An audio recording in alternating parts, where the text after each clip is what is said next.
دعا کی اہمیت اور فضیلت۔ اللہ تعالیٰ قرآن پاک میں ارشاد فرماتا ہے، میں اپنے بندوں سے بے حد قریب ہوں، جب میرے بندے میرے بارے میں آپ سے سوال کریں تو کہہ دیجئے میں قریب ہی ہوں، ہر پکارنے والے کی پکار کو قبول کرتا ہوں۔ سورہ بقرہ آیت نمبر 186۔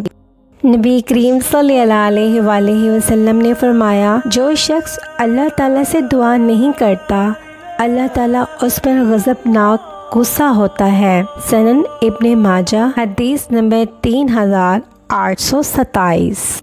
سیدنا ابو ذر غفاری رضی اللہ عنہ سے روایت ہے کہ رسول اکرم صلی اللہ علیہ وآلہ وسلم نے فرمایا، اللہ تعالیٰ فرماتا ہے، اے میرے بندو تم سب بھوکے ہو سوائے اس کے جسے میں ہی کھلاؤں، بس تم سب مجھ ہی سے کھانا مانگو تاکہ میں تمہیں کھلاؤں۔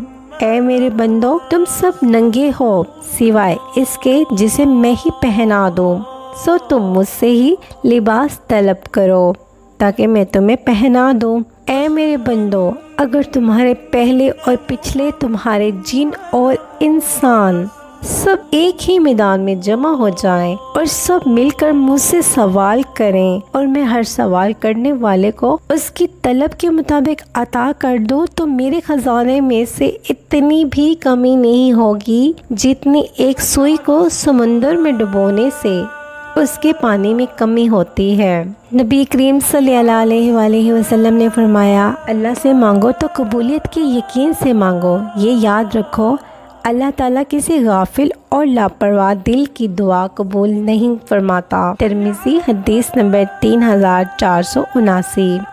حضرت سلمان فارسی رضی اللہ عنہ سے روایت ہے کہ رسول اللہ صلی اللہ علیہ وآلہ وسلم نے فرمایا، تمہارا پروردگار حیاتار اور سخی ہے، وہ اس بات سے شرماتا ہے کہ بندہ دعا کے لیے اس کی طرف ہاتھ اٹھائے وہ انہیں خالی لٹا دے یا نکام پھیر دے۔ سنن ابن ماجہ حدیث نمبر 3865۔